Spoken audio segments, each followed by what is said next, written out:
皆さん、こんにちは。今日は、デザインアートが開催するカンファレンスブリッジにアクセスいただきありがとうございます。デザインアートはアートやデザインが融合し、新しい生活のあり方やクリエイティブの可能性を発信したいと考え、2017年より東京で開催しているデザインイベントです。カンファレンスブリッジは、クリエイティブ・フォー・ザ・フューチャーをテーマに、まだ触れることのない未来の形を第一線で活躍する方々と共に探っていこうと考え開催しています。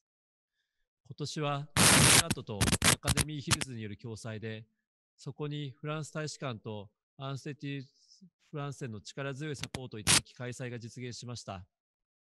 本日、明日とで4つのセッションを開催しています。今回のセッションは日本とフランスをつないで開始します。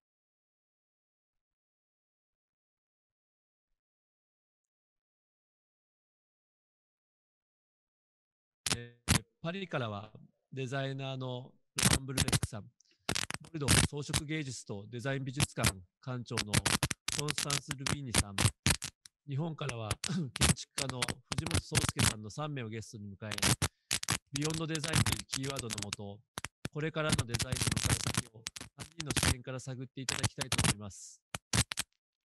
遅れましたが、ごめんさせていただきます。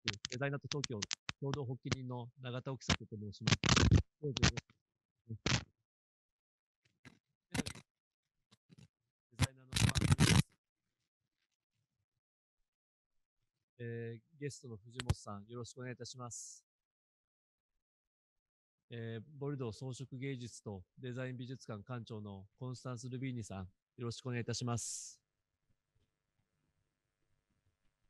ここからセッションをスタートしたいと思いますが、今、デザインという言葉の領域が広く広がっています。デザインのという言葉の可能性と領域が広がる時代の中で、3人がデザインという言葉をどのように、感じ、どのような、未来を考えているかを今日はお聞きしたいと思っています。まずは、それぞれの自己紹介を兼ねて、一人ずつのですね、プロフィールをお聞きしたいと思っております。一人目のまずは、ロアン・ブルレックさん、自己紹介と、普段、されている仕事、今の仕事をされたきっかけなどを教えていただけますか？ Et ce qui vous a poussé à vous engager dans la voie que vous suivez.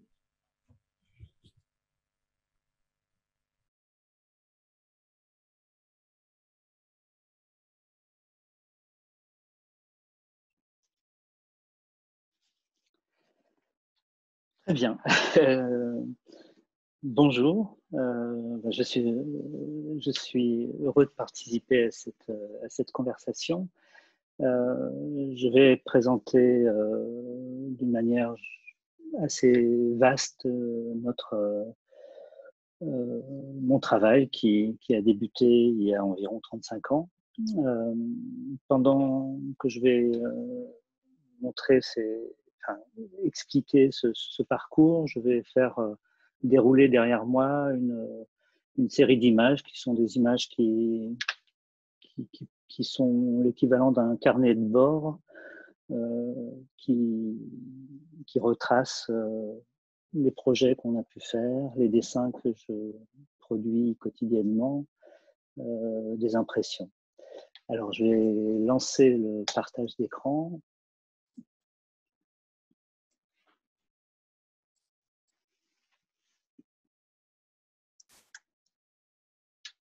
Est-ce que vous pouvez me confirmer que les images passent? Ok, parfait. Bon, j'ai eu la chance de grandir à la campagne, dans un environnement rural. Une expérience, une culture qui m'a fait, je pense, aborder ou comprendre la question des objets, de l'environnement d'une manière assez particulière. Mes parents n'avaient aucune idée de savoir qu'est-ce que le mot design voulait dire. Nous étions vraiment dans une partie très à l'ouest de la France, assez loin des courants artistiques, de la mode, dans une période qui est lointaine maintenant, puisque j'ai quasiment 50 ans. Par chance, je me rappelle toujours avoir fait attention aux objets. Et comme j'étais assez seul à la campagne, je me suis mis à dessiner très tôt. Le dessin était pour moi l'équivalent d'un compagnon. J'ai eu la chance d'avoir un frère également qui s'appelle Erwan, qui est plus jeune que moi. C'était une arrivée formidable, mais 5 ans de différence quand on est enfant, c'est beaucoup. Donc nous étions proches, mais avec une différence d'âge importante, ce qui fait que nos intérêts étaient différents pendant cette jeunesse. J'ai découvert que le design existait, que cette discipline portait un nom, le fait de dessiner des objets. Et vers 15 ans, je me suis orienté vers des études qui m'ont permis de commencer à comprendre cette méthodologie, cette question. Et j'ai l'impression, à cette époque, d'être monté dans un train et que ce train continue à rouler. J'ai fait des études à Paris qui n'étaient pas des études extraordinaires.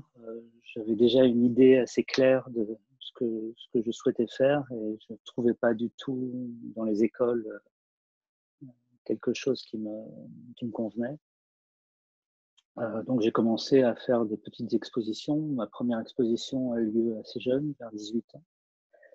Une exposition qui a eu un certain succès. Quelques images sont parues dans la presse. Toute cette période, il faut l'imaginer, avait lieu sans Internet. Donc montrer son travail était quelque chose de compliqué. Et la moindre parution dans un journal de quelques centimètres carrés était une victoire importante. Depuis, tout a changé. Aujourd'hui, je publie quotidiennement sur Instagram 1 ou 2 images et d'un seul coup, 250 000 abonnés la reçoivent immédiatement. À l'époque, quand on faisait un projet, c'était beaucoup plus compliqué. On faisait une exposition, il fallait avoir la chance de voir arriver des journalistes. Que ces journalistes s'intéressent à ce projet, c'était quelque chose de très long. Très rapidement, j'ai rencontré un éditeur important qui a bouleversé ma vie, qui était Giulio Capellini, un éditeur italien, qui à l'époque était l'éditeur le plus important, je pense, de design. Les choses ont changé, mais faire partie de cette équipe, faire partie de cette maison d'édition dans laquelle travaillaient Jasper Morrison, Mark Newson, était quelque chose d'important. J'étais très jeune et ça a lancé un début de carrière. Erwan est venu m'accompagner à partir de cette période. Il a d'abord été mon assistant et au bout de quelques années, il est devenu mon partenaire. Donc ça a aussi complètement modifié l'approche du travail. Moi, je ne sais pas faire grand-chose si ce n'est dessiner, réfléchir et penser. Erwan a toute une capacité à apprendre, à maîtriser tous les outils qui a été d'un seul coup un changement radical dans notre approche. On est tous les deux designers, mais le fait de travailler ensemble apporte une complémentarité importante. Ensuite, L'autre moment crucial dans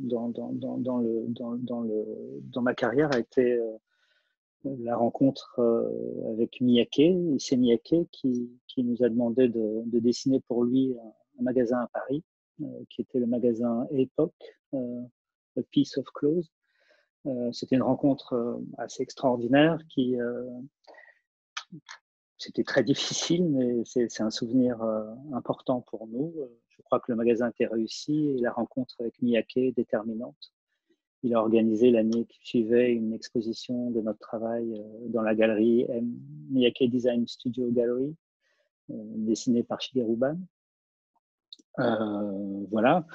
Puis vint la rencontre importante avec Rolf Hellbaum, le propriétaire de Vitra, qui est venu nous voir un jour en nous demandant si on était intéressé par le fait de travailler de réfléchir sur le travail, sur l'environnement du bureau.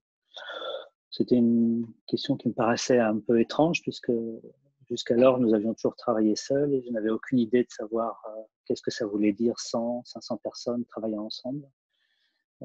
Mais je crois que c'était exactement ce que voulait Rolf Hellbaum. Il voulait avoir des gens extrêmement naïfs, très vierges, pour réfléchir à ces questions. Ça a été le début d'un travail important et depuis cette période, c'est-à-dire 20 ans à peu près, je suis au téléphone avec Rolf Hellbaum quasiment tous les jours. Et donc c'est tout un apprentissage et toute une approche du design qui m'a été enseignée par cet homme qui a changé radicalement ma réflexion. Ensuite sont venus bien d'autres éditeurs. On parle de Magis en Italie, Artec en Finlande, Floss pour la lumière, Quadrat qui est un fabricant de textiles, Hitala qui est un fabricant de verre, puis des galeries comme la galerie Créo, etc.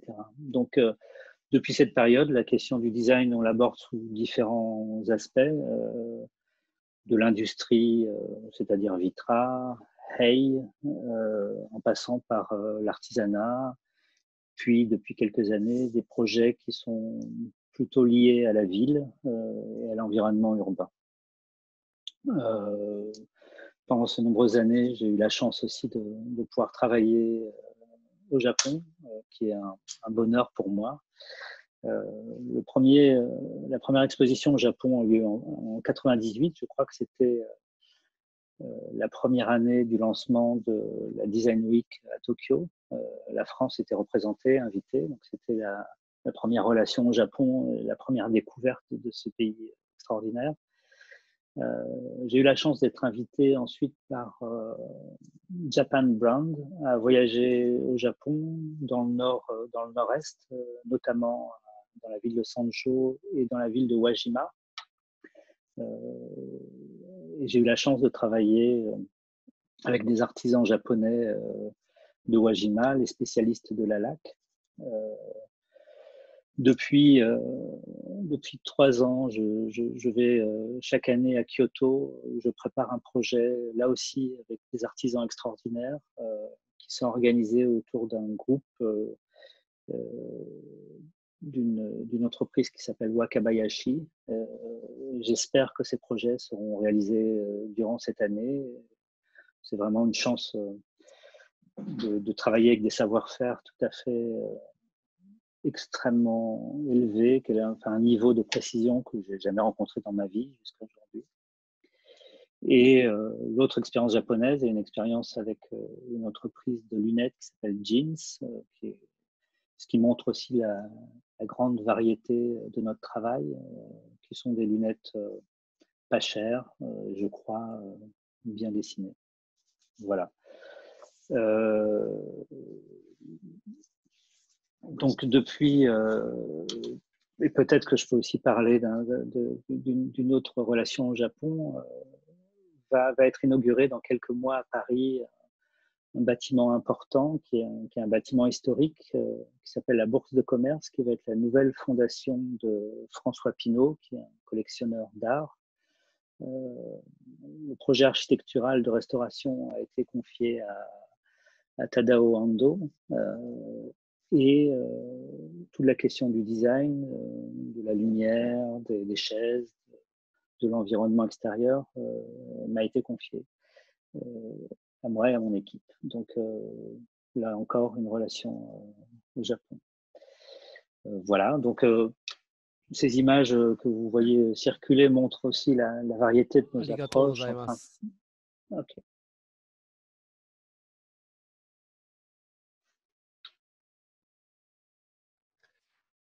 Allô, je continue. 自己紹介ありがとうございます。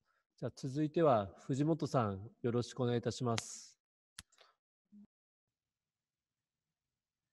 ロナンさん、素敵なプレゼンテーションありがとうございました。何かすごくつながる部分があるなという気がしました。で、僕自身も、北海道の非常に自然豊かな場所で育ちました。で、大学に入るときに東京にやってきたんですけれども、この対照的な2つのバックグラウンド、北海道の自然と、それから東京のこの人工物が共に自分のバックグラウンドなんですね。で、この人工物と自然物が対立するのではなくて、むしろ溶け合って融合して、そして豊かな建築環境を作っていくということを考えています。で、これは今まさにやっているアンスティチュー・フランセーの共有が見えてませんかね。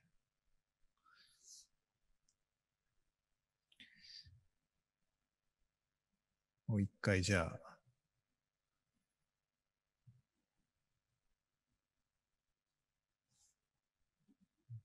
共有されてますか？映ってますか？映ってますかね？大丈夫ですか？はい。先ほどの北海道と東京の対比っていうのはこの絵ですね。で、今、プロジェクトやってるものは、このアンスティチュ・フランセーの増築で、こちらの、左側の建物が、坂倉純三が50年代に作った非常に素晴らしい近代建築。で、そこの周りがですね、豊かな森の環境になってるんですね。で、そこに新しく、教室ですとかレストランを作るんですけども、森の環境をなるべく残しながら、建築と森が重なり合うような形で、作っていけないだろうかというふうに考えて、この小さな単位に建物を分けて、で建物の上にも樹木を乗せて、なるべく新しい建物が木々の中に見え隠れするような、そういう場所を今作っています。これは今もう建設が始まっていて、進んでいるところです。それからこれは去年モンペリエですね、フランスのモンペリエに出来上がった僕たちが初めてフランスで実現した建物です。で、白い木というふうに呼ばれてますけれども、このモンペリエの、豊かな気候、温暖な気候を楽しむためのこのバルコニーがたくさん出ている。非常に大きな、一つ一つが大きなバルコニーで、しかもこうやって隣のバルコニーが近すぎず遠すぎないところに立体的に浮かんでいるんですね。で、それによって、こういう高さ50メートルぐらいの大きな集合住宅、マンションでありますけれども、なんと言うんでしょう。もう一回、地域のコミュニティみたいなものが、ここのバルコニーを介して再生される、人々のつながりが生まれるようなプロジェクトになっています。こんな形でですね、いろんな生活がこのバルコニーに張り出してきて、そして隣同士で会話をしたりというようなことが起こっています。で、このプロジェクトでフランスのなんて言うんでしょうね、文化と、それから伝統、そして新しいものが融合する非常に豊かな建築の世界に入ることができまして、今いくつか、パリに事務所もあって今いくつかプロジェクトを進めています。それからこれは今これもまさにオープン、もう2ヶ月ぐらいでオープンするホテルなんですけれども、日本の前橋という町にあります。で、実はこれはですね、先ほどロナンさんがおっしゃっていたメガネのジンズの社長さんという方が前橋のご出身で、そこにホテルを、作ろうということで、もう5、6年の間やっております。で、非常に雰囲気のいい街の一角にあるんですけれども、そこにあえてですね、こういうグリーンの、山を持ち込んで、で、街でありながら、同時に道でもあり、当然建築でもあり、でも丘でもあり、パブリックスペースでもあるというような、機能で分けるんではなくて、いろんな機能が混ざり合うようなですね、そういう場所を作っています。で、これはですね、古い建物のレノベーションでもあるんですね。で、この4階建ての建物は、40年ぐらい経って、4、50年経っている建物なんですけども、その中を、スラブを抜いてですね、床を抜いてですね、吹き抜けを作って、で、上から光が差してくるような、半ば、廃墟の中に新たに緑の息吹が生まれるような、あるいは日本の民家のような、柱と梁のですね、構成。で、この真ん中の吹き抜けをめぐって様々な部屋が集まっています。で、このプロジェクトは建築だけではなくてですね、ここにちょっと見えているこの、チューブというんでしょうかね、パイプのようなものはアーティストのレアンドロ・エルリヒが作ってくれたり、あとジャスパーさんが部屋をデザインしてくれたりと、いろんな方のコラボレーションで、作られています。で、同時にこれは建物だけではなくてですね、この建物を拠点に街全体がこの緑をキーワードにして変わっていくような、そういうきっかけになる建物というふうに考えています。あと2つフランスで今進めているプロジェクトです。これはパリのサクレーにあるレコールポリテクニックの新しいラーニングセンターですね。で、学生たちが学ぶ場所なんですけれども、これからの学びっていうのは、教室の中で、ただ箱の中で学ぶんではなくて、こういうオープンなパブリックスペース、シェアされたスペースで、しかも階段が立体的に張り巡らされていて、で、木も植わっていて、で、そういう半屋外のような空間で、いろんな形で、学生たちとそれから先生がコミュニケーションを取りながら、あるいはインタラクションしながらですね。で、思いがけない出会いがあったり、思いがけない、なんて言うんでしょうね、インスピレーションを他のチームからもらったりっていうような、まるで森の中でいろいろな動物がいろいろな活動をしていて、で、それがお互いがお互いにインスピレーションを与えるような、そういう場所を作れないかということで、設計をしています。これも今、工事が進んでいるところで、これからの新しい学びの場でもあるし、社会像そのものとしてもですね、こういう立体的な総合、関係、立体的なインタラクションみたいなものが、あり得るんではないかと考えています。最後のプロジェクトは、これはパリで今、だいぶ時間をかけて進んでいるんですけれども、レアンバンテパリというですね、コンペがもう4年前にありまして、そこで選ばれた1000本の木というプロジェクトです。で、これはパリ特有の伝統をしっかり守りながら、でも時としてすごく新しいものを、そこに取り入れることによって、新しいものも古いものも両方がお互いがお互いを高め合うような、そういう街だなというふうに感じてまして、で、その、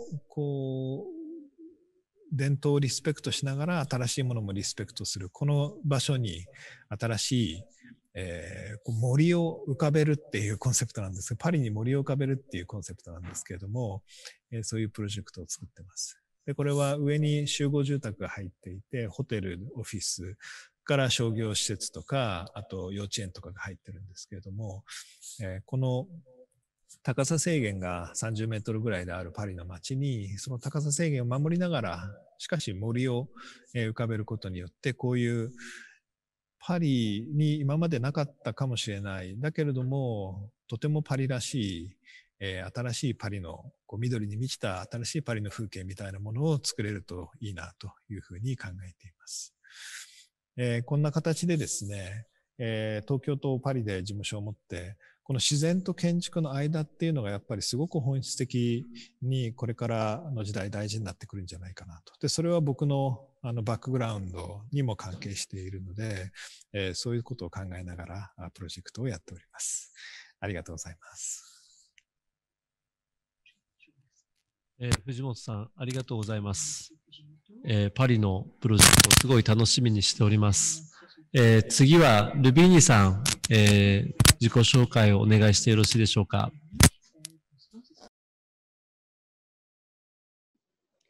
Bonsoir, je suis très heureuse de parler devant vous tous ce soir et surtout de prendre la parole après ces deux très belles présentations que l'on vient d'entendre et de regarder. Alors, moi, mon parcours ne se situe pas dans le faire, le design, puisque je ne suis pas designer, mais directeur de musée. Donc, plutôt un parcours du côté de l'observation. Et voilà, j'essaie de comprendre le design et comment il répond au monde qui nous entoure. Donc, j'ai grandi à Paris.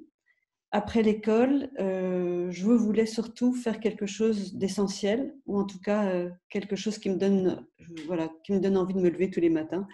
Et j'ai hésité beaucoup entre la recherche médicale ou l'histoire de l'art.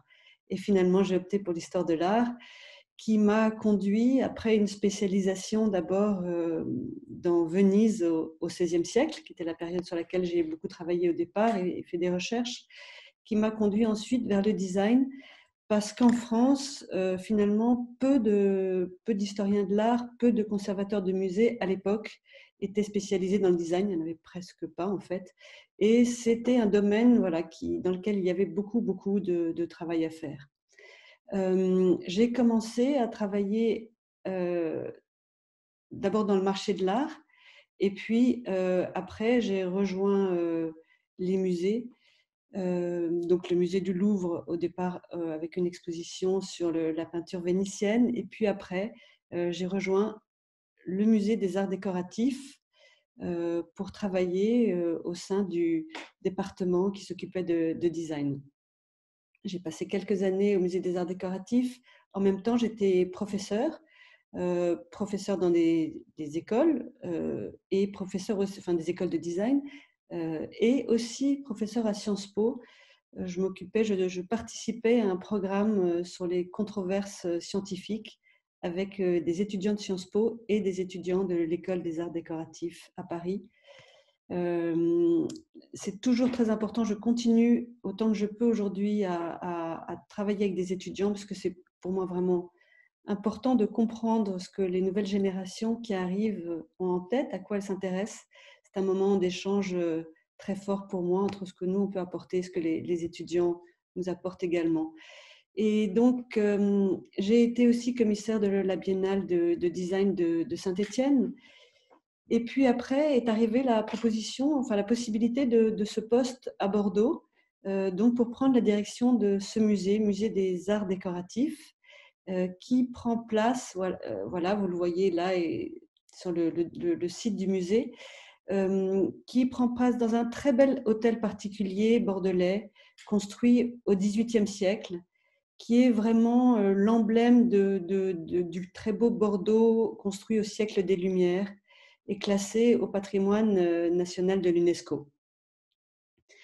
Je suis arrivée, donc le musée à l'époque était surtout dédié aux arts décoratifs, mais moi, ma spécialité étant le design, j'ai tout de suite voulu le conduire aussi vers le design, en réalisant des expositions, en alternant les expositions à la fois d'art décoratif et des expositions dédiées à des grandes thématiques de design, et également à des monographies, à des travaux singuliers des designers, des grands designers qu'on connaît tous, qui pour nous permettent de créer l'histoire du design, comme une grande table sur laquelle on viendrait construire l'histoire. La première, c'était une exposition dédiée au parcours d'Andrea Branzi En fait, c'était la première exposition qui retraçait tout son travail, de son projet de diplôme jusqu'au travail qu'il était encore en train de réaliser. Et puis, c'est avéré l'importance d'avoir un espace plus grand au sein du musée pour présenter des travaux comme celui d'Andrea Brandi, à nouveau, enfin d'autres, mais de cette même ampleur. Et on a annexé un deuxième bâtiment qui se trouvait être à l'arrière de l'hôtel particulier, qui était une ancienne prison.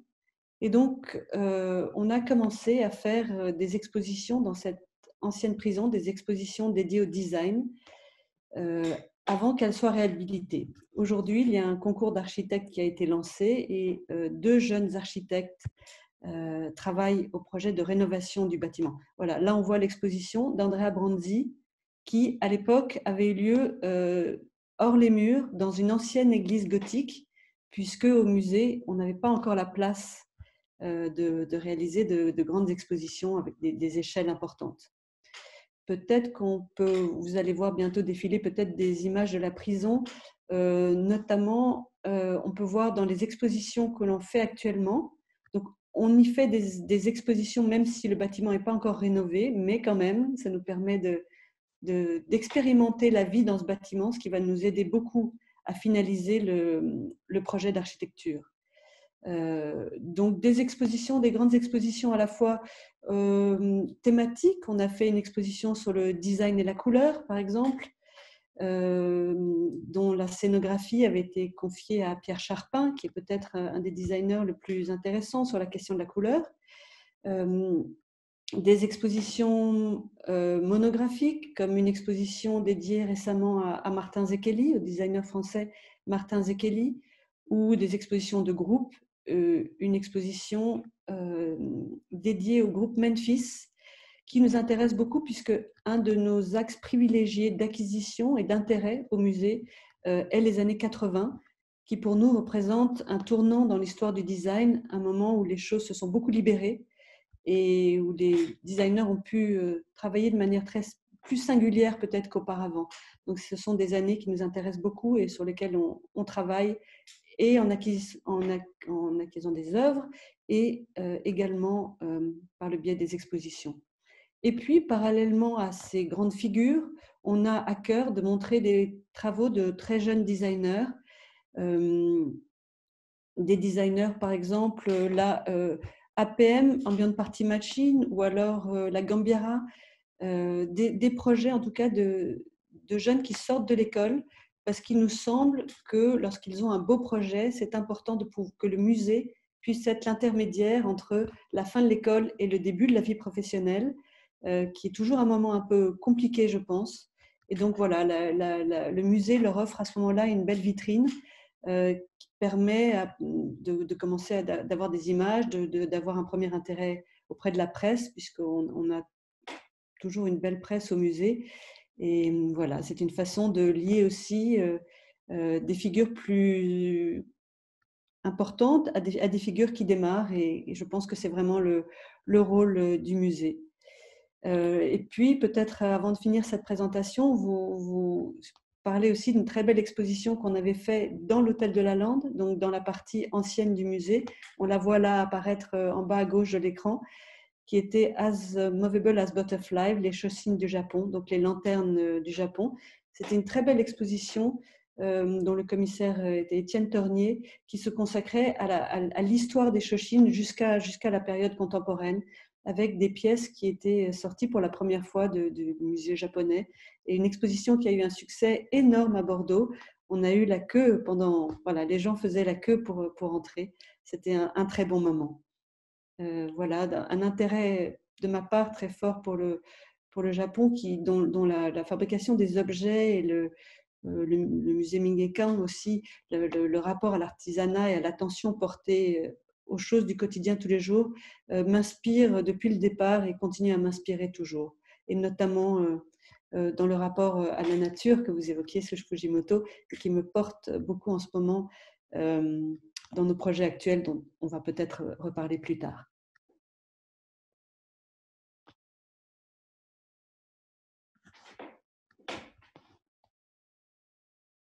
Louis, 皆さんありがとうございます。僕の勉強した大学ももともと刑務所だった場所でした。とても刺激的な4年間を思い出してました。ここからですね、お三人にいろんな質問を投げかけたいと思いますが、今日のカンファレンスは、若い多くのデザイナーが見ています。これから実際に社会に対して建築やものをデザインしていきたいと願っている若い人たちです。彼らにこれからものづくり、建築に挑むにあたって皆さんがどんな未来を見ているのかをお聞きしていきたいと思っています。まず最初に自然と都市の共生の話もありましたが、今社会は環境に向き合った適切な素材や適切な製法や適切に労働者に対価が支払われるなど新しい価値観が重要とされています。そのような状況を踏まえ、今皆さんが何に興味を持っているか、関心を持っているか、どのような活動をしているか教えていただけませんでしょうか。まずは、ロナンさんいかがでしょうか。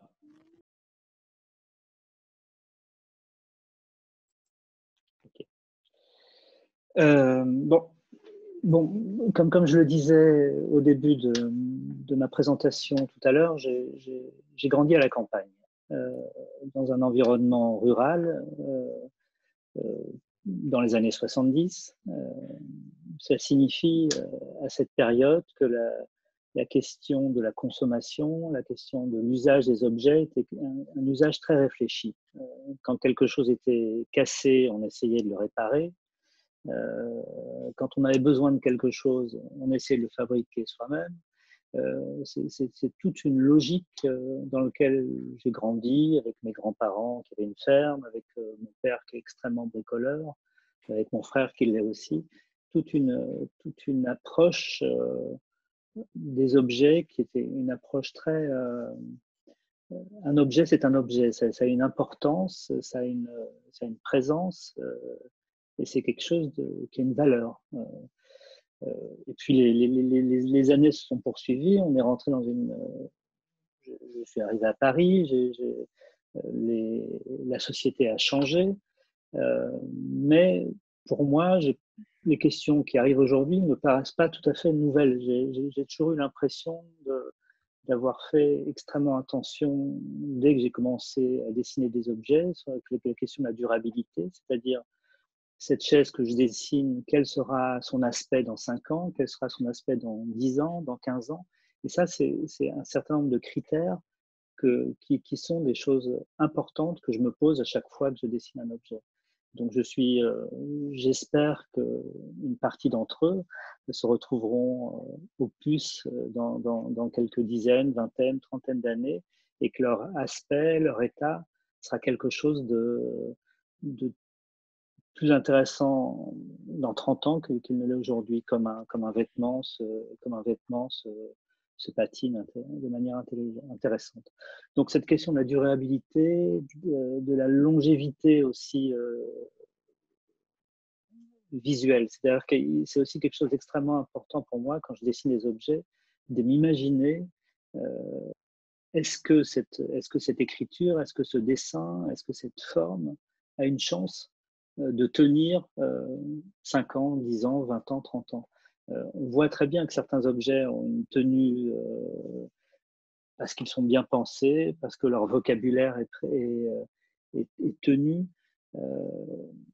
Là aussi, je pense que c'est une question stylistique de forme, une certaine approche de la forme qui permet que certains objets, effectivement, parce qu'ils sont probablement simples, parce que les couleurs sont assez naturelles, parce que leur approche et leur réflexion a été pensée dans ce sens. Je pense que certains objets, effectivement, ont la capacité de tenir. Et ça, c'est aussi une approche qui m'est importante. Ensuite, c'est vrai que depuis le début de ma carrière, j'ai beaucoup privilégié les entreprises familiales. La grande partie des entreprises pour lesquelles on travaille, à l'exception des grosses entreprises comme Samsung, sont plutôt des entreprises familiales avec qui je peux avoir un rapport très direct de discussion avec le propriétaire. C'est-à-dire que je sais et je partage avec lui la même ambition, c'est-à-dire faire quelque chose qui effectivement est quelque chose de nouveau, de différent, de durable. Et j'ai besoin d'un rapport très direct pour être sûr que les objets que je propose, qui sont fabriqués et développés avec des gens que j'aime, qui partagent la même vision. Enfin, on est dans une situation tout à fait particulière actuellement, qui est une crise liée qui est une crise terrible. Mais moi, parallèlement au désastre des crises, c'est des périodes que j'aime beaucoup parce que c'est aussi des moments tout à fait particuliers pour observer et remettre en cause un certain nombre de comportements. Il est intéressant de voir, d'ailleurs, cette conférence à laquelle nous participons tous, il est intéressant de voir que cette crise nous a forcés à travailler à distance, à s'organiser tout à fait différemment et à trouver des alternatives. Donc, j'espère beaucoup dans cette crise. Je sais que c'est un désastre et c'est triste pour une grande partie des gens et c'est compliqué. Mais j'espère que des situations forcées auxquelles on s'est trouvé confronté, notamment pour le travail, que ça nous amène à une organisation, à des objets, à des comportements nouveaux et différents. Voilà.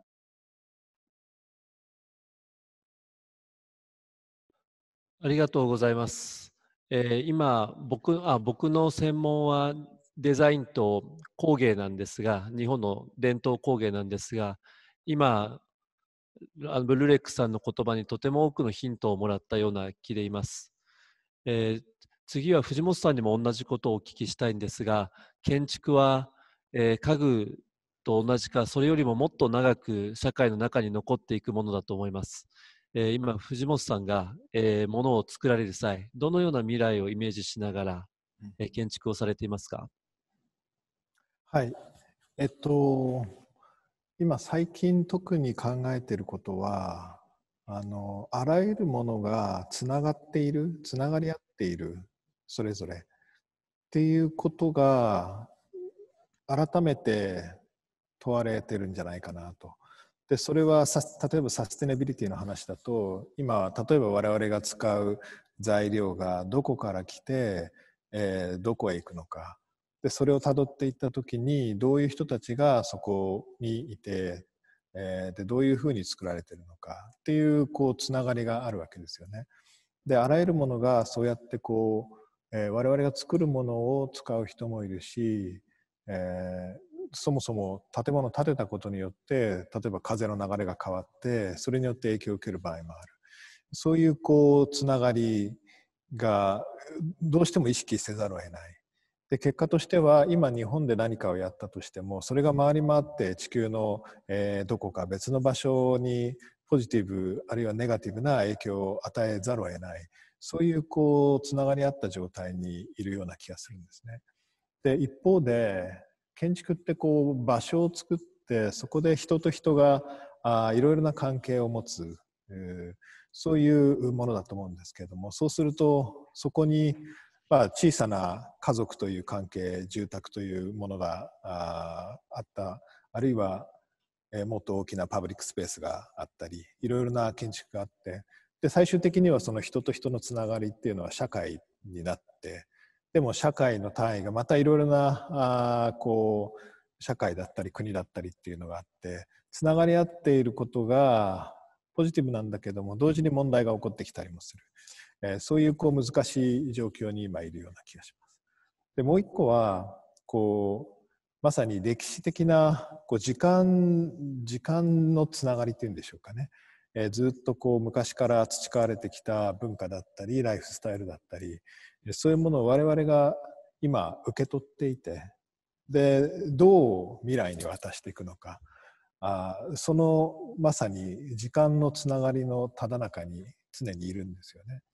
で、そのいろいろな、だから一つの次元のつながりじゃなくて、非常に複雑なつながりの中に我々はいて、でもそれを全部を理解することはできないんだけれども、でもなんか想像することはできる限り想像することはできて、でそのつながりの中でどう我々がものを作っていくのか、それがどう残っていくのかも含めてっていうのをすごく最近意識してるんですよね。で、あとは自然と建築のつながりとかですね、今まで異なるものだと言われていたものが、でも実はぐるっと回るとつながっている。であれば、そのつながりみたいなものをより良くしていって、何か豊かな未来像みたいなのを描けないかなということはすごく考えています。ありがとうございます。実際に時代と時代の狭間にいるっていうのを普段、今こうやってウェビナーを聞いている方々もすごく感じると思います。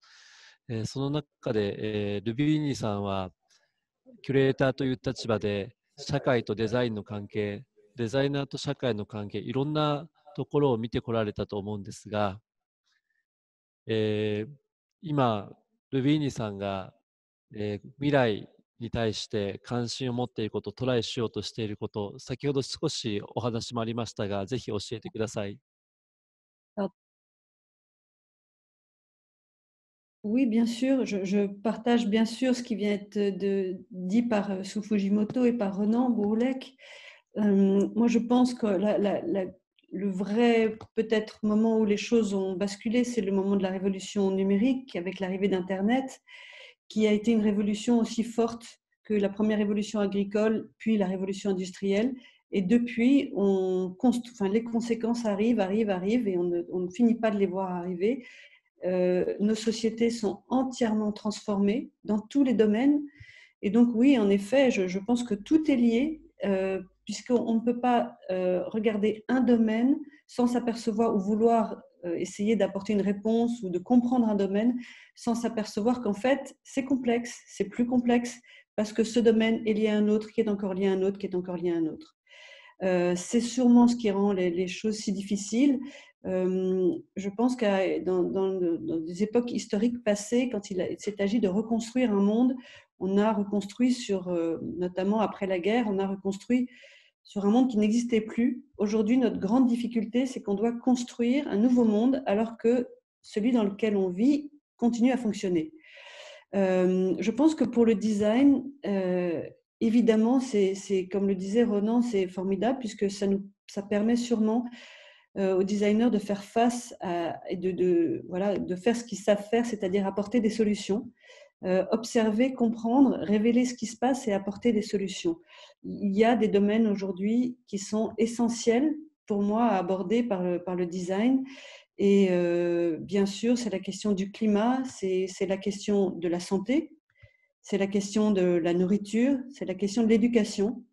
C'est des domaines qui sont tous très fortement impactés par ce qui est en train de se passer.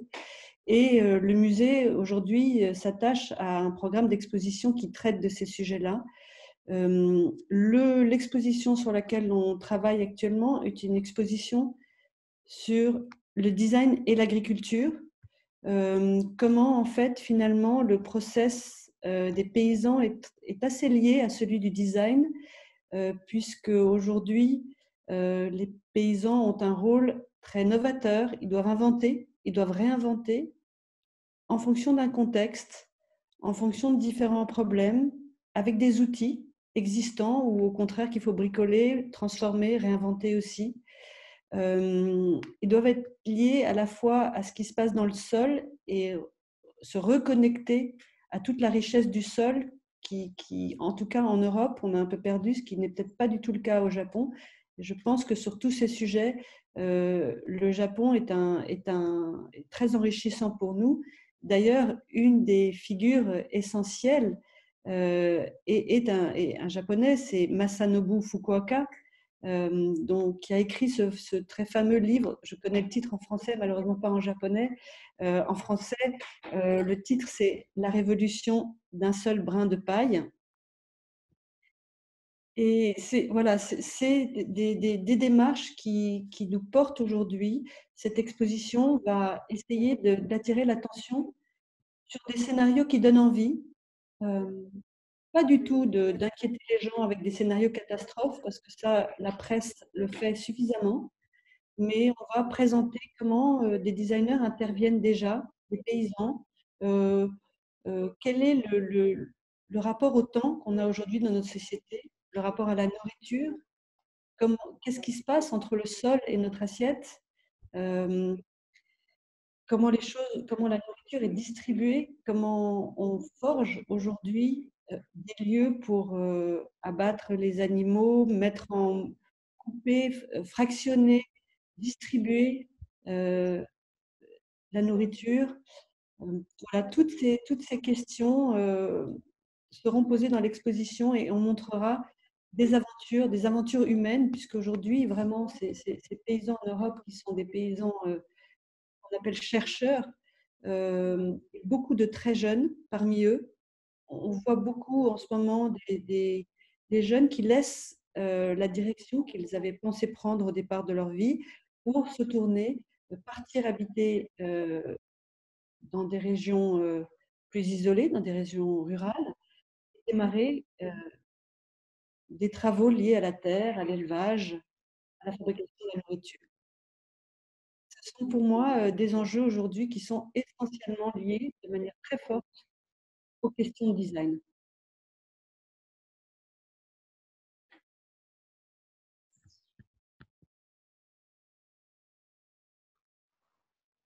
ありがとうございます。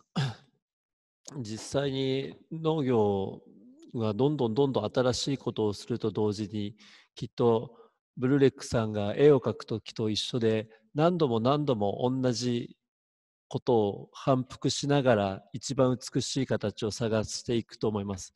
それはきっと建築にも言えることだと思います。きっとこれまで一番遠いと思われていた農業と現代の生活、そういうものもまた新しくつながっていく新しい時代が来るんだというヒントをいただきました。ありがとうございます。本来であれば途中に1個質問があるんですが、ちょっと時間の関係もあるので、お三人にですね、共通した質問を投げたいと思います。今、2つの質問の中で多くのことをすでに語っていただいたと思いますが、改めて今、デザインという言葉がですね、定義と領域を広げている中で、あなたにとってデザインという言葉は何を指すものですか？シンプルだけれどもとても難しい質問かもしれませんが、ぜひ教えてください。ロアンさん、いかがですか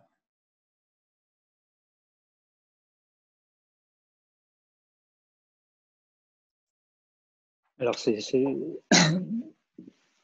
une question très compliquée pour moi. Et je n'aime pas beaucoup ce mot.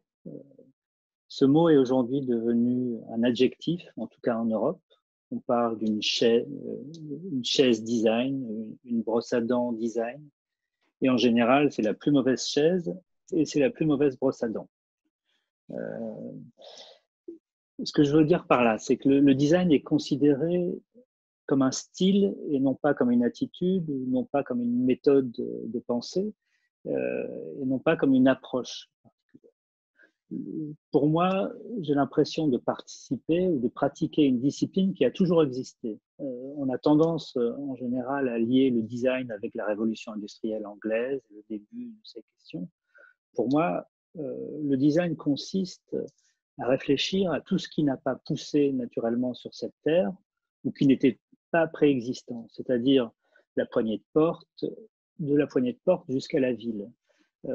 Tout ce qui est artificiel, tout ce qui doit être construit est pour moi une question de design et doit être considéré avec une attitude extrêmement stricte, rigoureuse, drôle, sensuelle, mais chaque chose qui doit être construite est une question de design.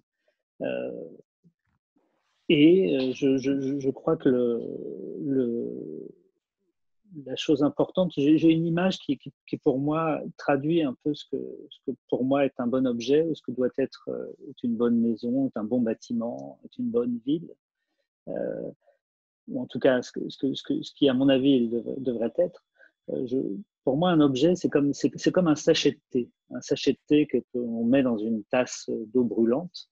Ce sachet de thé diffuse, amène de la couleur, amène une atmosphère. Les objets, pour moi, c'est la même chose. Un objet posé dans une pièce vide, c'est comme un sachet de thé. Ça doit avoir cette puissance, cette force d'amener le bien-être, d'amener la sensualité, d'amener la douceur, particulièrement dans une période qui est extrêmement difficile. Je crois que le terme de design, ou le rôle du designer, le rôle d'une manière globale, est effectivement de prendre en compte le rôle de service qui est au cœur de ce métier. On est là pour servir, c'est-à-dire qu'on est là pour trouver des solutions qui servent, qui rendent la vie plus facile et si possible plus facile à supporter. Voilà, je pense être le rôle ou la question que soulève le design. ありがとうございます。最初においてはデザインの要素の一つに態度、姿勢っていうところが入るっていうことがとても今特に日本の若いデザイナーが必要としている言葉でもあったと思っています。藤本さんは、建築というアプローチではありますが、デザインという言葉をどういうふうに捉えて、どういうふうに自分の中で解釈されていますか？はい、いや、難しいですね。難しいですよね。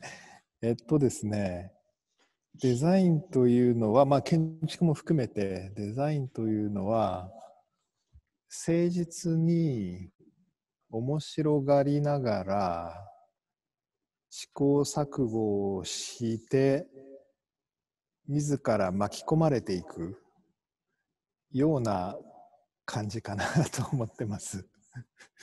で、巻き込まれていくっていうのは僕らが何かを作ってただ終わりではなくて、作ったことによってその状況が変わって、それによってまた僕らのインスピレーションが刺激されたり、新しい条件が出てきたりして、その試行錯誤が続いていくような感覚があって、で建築にもそうなんですね。たとえ一つの建物が出来上がったとしても、それでデザインの思考が終わるわけではなくて、それによってまた新しい発見があったり、新しい状況の変化があると、そこからまた物事が動き出すわけですよね。でそれに自分も面白がりながら巻き込まれていって、自分がどこに転がっていくのかわからないんだけれども、それが逆に面白い。でただ転がっている時にはできるだけの試行錯誤と努力をして、それが何か価値あるものになるようにしているような気がしますね。ありがとうございます。誠実にという言葉と自分から巻き込まれていくっていう、その2つが、含まれているっていうのは非常にユニークで、とても興味深く感じました。ルビーニさんにお聞きしたいんですが、ルビーニさんは各時代ごとのデザインとは何だったのかっていうのを研究されていると思います。今の時代におけるデザインという言葉はどんな意味を持っているとお考えですか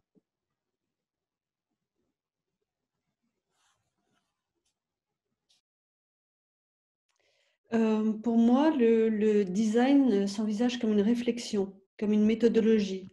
Plutôt qu'un domaine d'activité, il est une forme de pensée qui peut s'appliquer à différents sujets. Et le rôle du designer se situe dans l'analyse d'une situation ou d'un problème donné. Son objectif est d'en renouveler l'approche, d'en dégager à chaque fois le plus grand potentiel, Ce qui est intéressant, c'est que le designer s'infiltre au cœur d'une question, qu'il y apporte un regard extérieur, qu'il l'interroge pour révéler ce qui n'est pas nommé. Il y avait un designer italien qui répondait comme ça à la question de « Quel pont allez-vous construire ?» Il lui disait « Demandons-nous d'abord comment traverser la rivière ». Pour moi, ça résume bien la question. Elle n'est pas d'ordre esthétique.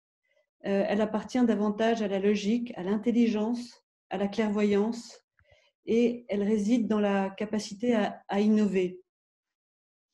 C'est savoir, comme le disait le designer Enzo Mari qui nous a quittés il y a quelques jours et qu'on aimait tant, c'est savoir s'aventurer là où l'on ne connaît pas les réponses. Donc sans être d'ordre esthétique, c'est une démarche qui porte en elle la question de la beauté. Elle appartient à aucune expression d'époque. Vous me demandiez aujourd'hui, à l'époque contemporaine, je pense que ça n'appartient à aucune expression d'époque. Ça ne dépend pas des goûts, ça ne doit pas dépendre des tendances, mais ça a plutôt à voir avec la justesse des réponses. Et de mon point de vue, elle réside dans l'économie du geste, l'intelligence de la solution, dans l'efficacité et la force qui s'en dégage. Et là, à ce moment-là, elle génère une présence qui s'impose au-delà de l'époque et du milieu, un peu peut-être comme le sachet de thé dont parlait Ronan et qui diffuse. Le design a contribué à l'invention de la vie moderne en produisant des objets à l'échelle industrielle, mais aujourd'hui, je pense qu'il a un nouveau rôle à jouer.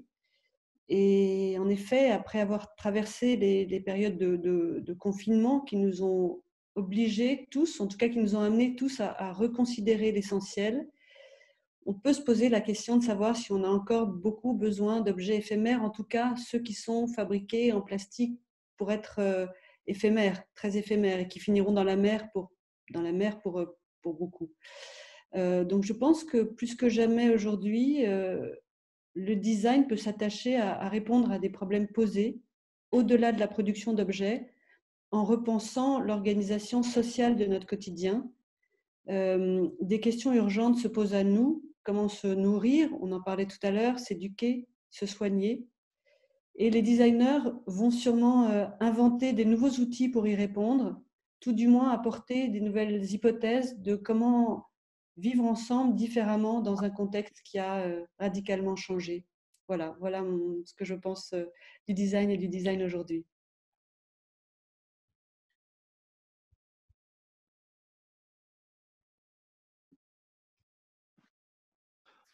ありがとうございます。とても示唆に富む、コメントで、じっくり考えたい、もっと聞きたいと思いました。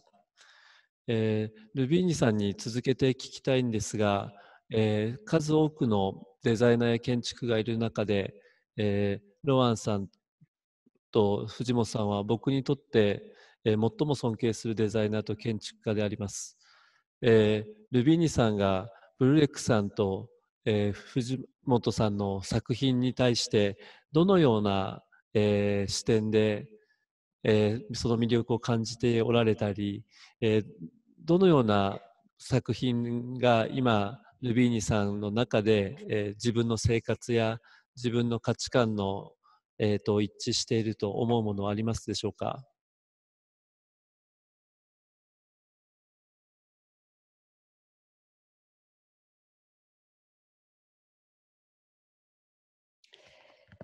？Alors, évidemment, le travail et de Sue Fujimoto et des frères Broulet, qui est un travail que j'apprécie énormément. Peut-être que je peux peut-être commencer avec le travail de Sue Fujimoto, dont on a vu la richesse tout à l'heure, donc je ne vais pas reparler de tout, mais s'il y a une image que j'ai très forte en tête, c'est le projet des appartements maisons superposés à Tokyo. Je ne suis malheureusement pas entrée à l'intérieur, mais les images montrent une structure totalement anticonventionnelle, à la fois complexe et simple. Complexe parce qu'elle joue sur le sentiment d'un équilibre. On a l'impression que ça tient sur un fil, elles semblent désaxées. Elles occupent l'espace loin de la rationalité souvent imposée dans les villes, compte tenu du coût foncier, bien sûr. mais leur construction des accès permet de voir le ciel de chaque étage ou de chaque petite maison.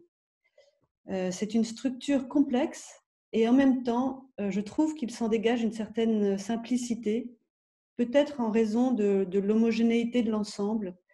Et ça, je crois que ça caractérise souvent le travail de Sou Fujimoto.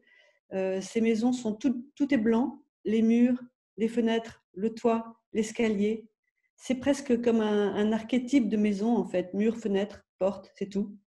C'est un peu inattendu et ça confère au bâtiment un côté abstrait, irréel, improbable, rêvé. Peut-être que là, on se rapproche aussi du travail de Renan Bouroulec. Rêver aussi car chaque habitant peut avoir le sentiment que son appartement est unique, individuel, qui ne fait pas partie d'un ensemble d'appartements tous standards ou identiques. Il n'habite pas un immeuble, mais une maison individuelle, ce qui est en fait le rêve de tous, je pense. La structure évoque pour moi des cabanes. C'est le côté ludique de la cabane dans les bois. Peut-être en raison de l'escalier qui est à l'extérieur. Il n'est pas intégré à l'intérieur, il est dehors. On y grimpe comme sur les branches d'un arbre. Et à l'intérieur, on passe d'un étage à l'autre avec un process très économe d'espace, uniquement une échelle. Et là encore, il y a un côté un peu ludique. On grimpe à une échelle et les gestes et les mouvements du corps sont différents de ceux qu'on fait quand on monte les marches d'un escalier. Et donc, je pense que vivre dans ces maisons implique un mode de vie très spécifique, jeune, pas du tout bourgeois, pas conventionnel. J'aime ce projet parce qu'il a du caractère. Il inspire pour moi une idée de liberté. La structure des fenêtres, par exemple, reprend la géométrie ou est en famille avec la géométrie des échelles intérieures. Et du coup, il crée des vues sur l'extérieur qui sont morcelées, déformées par rapport à la géométrie habituelle, des formes très particulières. Voilà. J'ai choisi de parler de ce projet plus particulièrement parce que je trouve qu'il est très emblématique pour moi du travail de Sou Fujimoto. Si je peux continuer avec prendre la parole si longtemps pour parler du travail des frères Bouroulec que j'aime énormément. Là encore, je vais opter pour la singularité, la particularité, et j'aimerais vous parler de peut-être cette nouvelle direction qui est prise plus récemment dans le travail, dans la conception d'objets ou d'architecture dédiés à la ville.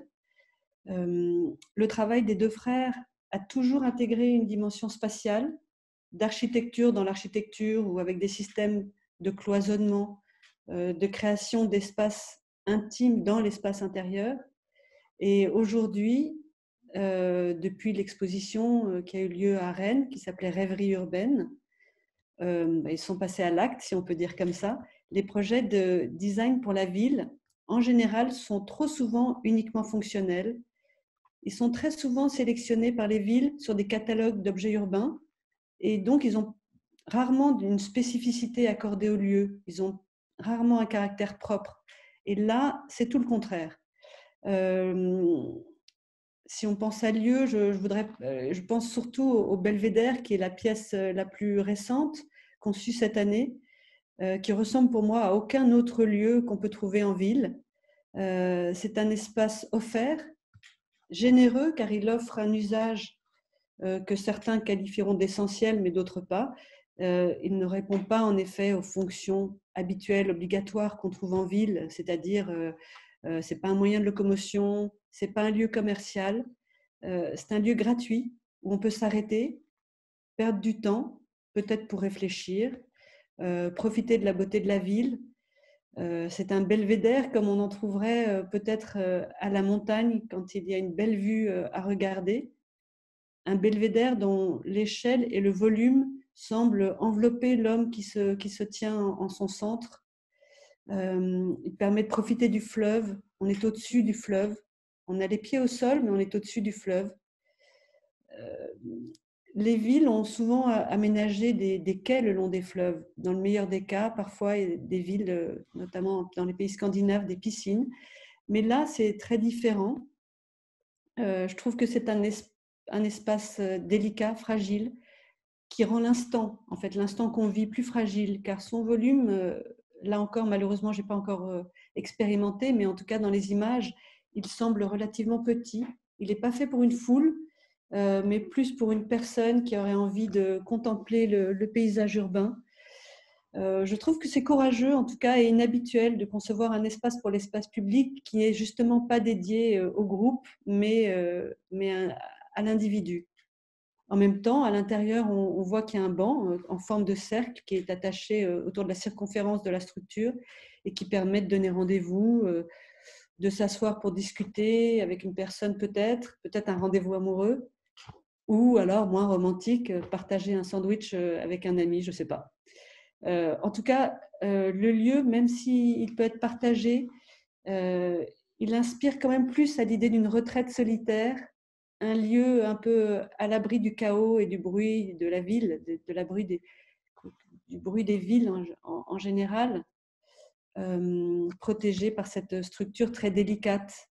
Et le jeu des petites lumières qui entourent la structure, vu de l'extérieur, c'est comme des lucioles qui se reflètent dans l'eau. Vu de l'intérieur, c'est pas des gros spots de lumière, mais c'est plutôt des points peut-être comme, je sais pas, l'image des diamants me vient en tête. Voilà, c'est pour ça que j'aime tant ce projet. Il parvient à donner la fragilité et la délicatesse qui est si dure à donner aux projets urbains en général, qui sont toujours faits pour résister aux intempéries ou au vandalisme.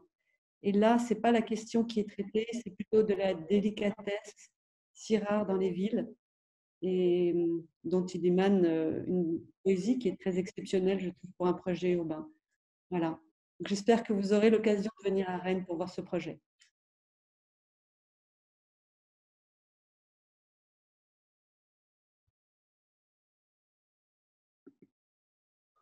ありがとうございます。藤本さんのこの自然と有機的なものが合致している建築や、都市の中にこの個人というものをもう一度再確認できるスペースを作る仕事など、自分が見落としていた視点を多く聞くことができました。とても嬉しいです。今日のこの会はオンラインで開催されてライブで配信されています。で、皆さんご存知の通り、ライブはアクシデントがつきものです。今からちょっとしたアクシデントを起こしたいんですけど、よろしいでしょうか。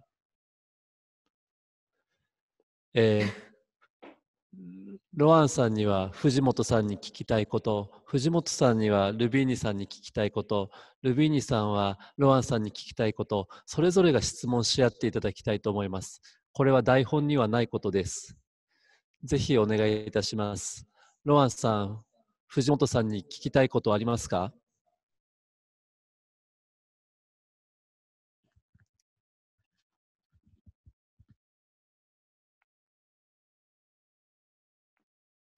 ？Pardon. Pardon. J'aurais beaucoup de questions à lui poser. Mais comme on est parisiens tous les deux, il faudrait qu'on dîne ensemble un jour pour avoir le temps. Bon, premièrement, je prends une minute, mais c'est une œuvre que je trouve formidable. Je ne sais pas pourquoi les architectes japonais sont largement supérieurs aux architectes français, de cette génération en tout cas. Vous avez une chance extraordinaire dans ce pays d'avoir une génération avec une pensée incroyable.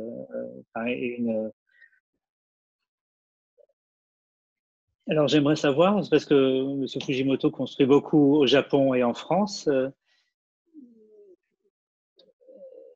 s'il y a un autre pays dans lequel il aimerait construire, j'aimerais savoir lequel ce serait.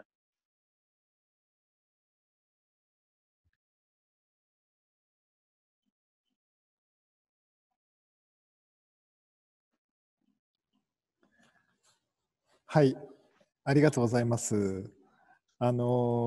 決して日本の建築家がフランスの建築家より優れているわけではなく、僕はフランスの建築家も大好きです。で、あとはフランスという国が日本の建築家をすごくウェルカムしてくれる。このことに我々は本当に驚きながらも感謝をしていて、で、それが我々の力になってるんですね。全く異なる文化でありながら、どこか文化のこう根底のところで通じ合うところがあるような気もしていて、でそれが我々に勇気を与えてくれて、でしかも機会を与えてくれてる。そこにすごく感謝したいと思います。そして質問に対する答えですけれども、そうですね、日本とフランス以外に、どこに作りたいか、すごく正直に答えると、あらゆる異なるいろいろな場所で作りたいと思ってます。っていうのは、建築ってやっぱりその場所の気候風土、文化、人々、食べるもの、全部がこう関係してくるんですよね。でそうすると異なる場所に行くと、そこからすごく大きなインスピレーションを受けるし、それからそれぞれの文化やバックグラウンドをこう知ることが、我々自分たちの建築をより豊かにしていってるなっていうふうに本当に感じるので、なのでベースとして東京とパリっていうのは僕にとってすごく居心地がいい、そして居心地がいいけども飽きることがない、素晴らしい場所だと思ってるんですけれども、でも常に知らない国、知らない文化、知らない地域で、建築を考えたいなっていうふうに思ってますね。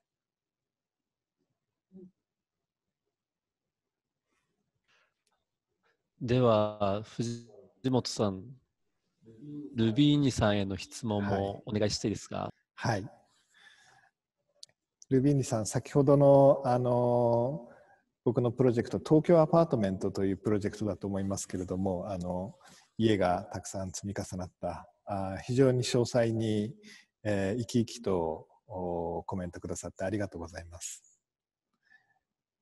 で、先ほどウェブサイトをこう最初にご紹介いただきながら、装飾芸術の美術館であると同時にこうデザインの美術館であるっていうところがすごく僕は感動的で、これが両方がしっかりとあって、でその間のこうなんて言うんでしょうね、緊張感とそれから共通する部分と、だからこれからは装飾美術館をやめてデザイン美術館にしましたっていうのではなく、装飾美術館でありながら同時にデザインミュージアムでもあって、そのことによってその2つの意味がよりこう豊かになっていくっていうのが、なんか目が覚めるような感動があって非常にありがとうございました。で、質問なんですけれども、そうですね、我々は建築というこう分野にいて、建築ってデザインの一部だとも思うんですけれども、でもデザインともちょっと違うような、なんか不思議な立ち位置だなと常々思って、でその時に、ルビーニさんから見て建築というものが、建築とこうデザインの間というか、こうどうしたら建築はデザインに出会えるのかあるいはデザインは建築に出会えるのか、何かその辺にこうお考えがあればお聞きしたいなと思うんですけど。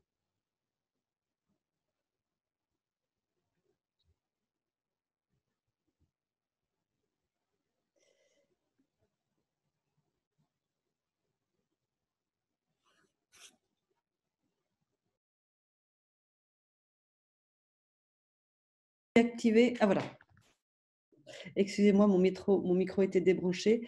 D'abord, je voudrais vous remercier parce que vous avez tout compris au projet que je porte au Musée des Arts Décoratifs et du Design. En effet, l'idée, c'est qu'il y ait ces deux bâtiments séparés l'un de l'autre, que j'ai fait classer maintenant monuments historiques parce qu'ils sont tous les deux très beaux. Celui du 18e qui porte une enveloppe pour les arts décoratifs 18e, la prison, un bâtiment fonctionnel, qui est donc la meilleure enveloppe pour un domaine fonctionnel qui est le design. Ils sont l'un en face de l'autre et donc ils peuvent dialoguer parfois, mais ils ne sont pas la même chose. Ils se retrouvent quand on aborde certains domaines, peut-être les arts de la table, où là les arts décoratifs et le design ont beaucoup de choses à dire en commun, le mobilier, mais pour beaucoup de sujets, ils sont différents et ils dialoguent entre eux. C'est vraiment ça qu'on souhaite dire aujourd'hui, c'est que le design est plus qu'une suite chronologique des arts décoratifs, alors que dans beaucoup de musées, il prend la suite chronologique. Mais non, en fait, c'est un domaine en soi différent, qui dialogue parfois, mais qui est différent.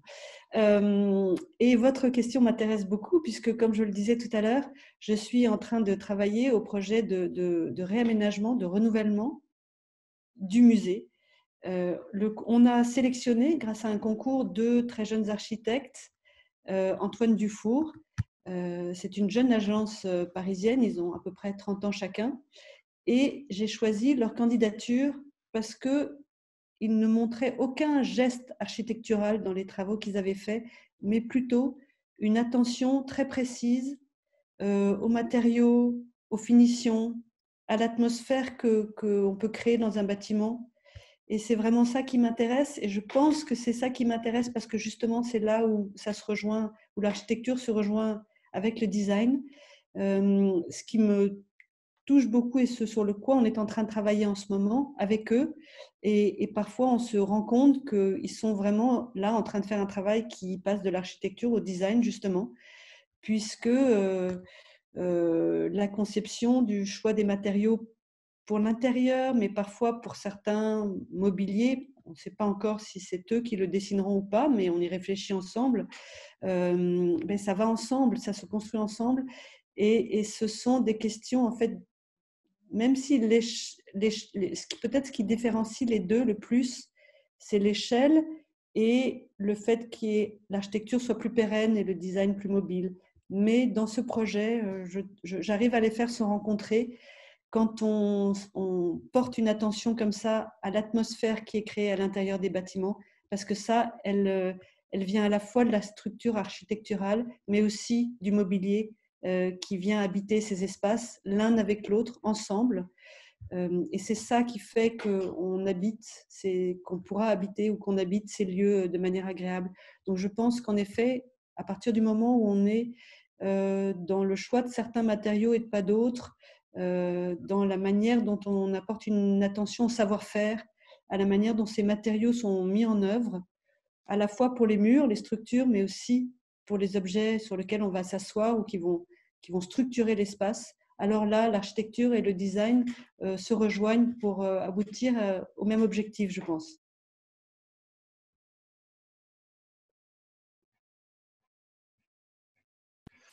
ありがとうございます。ルビーニさん、普段からブルレックさんといろんなお話をされているかもしれませんが、ブルレックさんに何か質問はありませんか？ Mais oui, je vais lui poser une question, bien sûr. Je parlais tout à l'heure dans ma présentation des rêveries urbaines que Renan a présentées dans cette exposition à Rennes et dont aujourd'hui il tire le fil en créant des productions et des réalisations dans la ville. Et voilà, moi je disais tout à l'heure que je m'intéressais beaucoup aujourd'hui à l'agriculture et à la campagne, aux zones non urbaines. Qu'est-ce que Renan pense ou peut imaginer de rêverie qui ne serait pas urbaine, mais qui serait rurale peut-être? Ah. euh, bon, c'est intéressant. Constance parle de cette exposition qui était une exposition qui m'a amené à beaucoup de plaisir. C'est que après une trentaine d'années de travail, j'avais peut-être une certaine fatigue de certaines réflexions, de certains sujets. Et le fait de me pencher sur un sujet qui n'était pas le mien, pour lequel je n'étais pas particulièrement formé, c'est-à-dire de faire des propositions pour des villes qui n'existaient pas, de faire des propositions alors qu'on m'avait rien demandé. J'avais l'impression de redevenir un peu un étudiant, c'est-à-dire vraiment au niveau le plus naïf qu'il soit, au niveau le niveau premier. Et ça a été pour moi 2 ans d'une grande fraîcheur où on a produit à l'atelier avec mes assistants des dizaines et des dizaines de maquettes, encore une fois pour des villes qui nous avaient rien demandé. Et la chance de tout ça, c'est que cette exposition a eu lieu. Elle a eu beaucoup de succès. Elle a voyagé dans différents pays, en Chine, en Suisse, en Pologne. Aujourd'hui, elle va probablement faire partie des collections du Centre Pompidou. Ça nous a permis de montrer une espèce de cahier de brouillon dans lequel des villes, des maires, des décideurs ont décidé de venir faire leur marché. Voilà. C'est une expérience qui a commencé il y a quelques années aux Champs-Élysées à Paris, dans la ville de Rennes, chez Vitra, dans le parc de Wallenrhein, dans le parc de la société de production de textiles de Quadrate, dans différentes villes. Alors, cette expérience et cette joie, je réfléchis actuellement à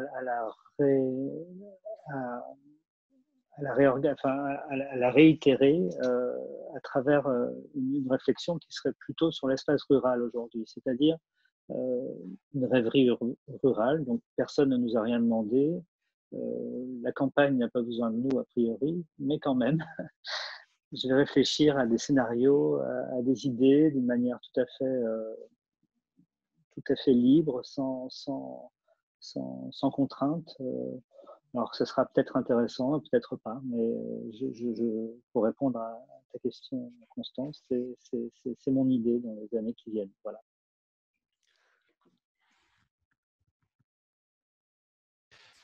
ありがとうございます。もっともっと皆さんの質問と答えを聞いて楽しい時間を過ごしたいんですが、実はもう、終了まであと3分しかありません。本当に今日のこの3人のお話が、今日ここでされたことがですね、この続きがきっとパリのどこかのカフェで続きが話されるんだろうなと思うと、今日アクセスしているみんなが絶対にその話の続きを聞きたいと思うので、ぜひパリのカフェからライブ中継してください。みんなアクセスを楽しみにしています。ここからもう新しい質問を投げると、時間が到底足りなくなるような気がするので、少し早いですが、今日のトークセッションはここで終了したいと思います。デザインアートのトークセッションはまだ明日も続きます。明日は、フランスでもやはり作品を作らせていただいている、日本人の建築家瀬島和代さんが登壇しますし、海外からも人気のファッションデザイナーの、皆川明さんなど、あとはテクノロジーの方、起業家の方、いろんな方に登壇いただきます。パリからは遠いかと思いますが、ぜひ機会があれば参加ください。今日は、長い時間、デザイナーとのカンファレンスに参加いただいてありがとうございました。この3人のお話を、デザインの未来を聞けたことはとても嬉しい時間でした。また、これから何か、未来について新たな考察が出た際には、ぜひ私たちだけでなく若いクリエイターたちに伝えてください。今日はありがとうございます。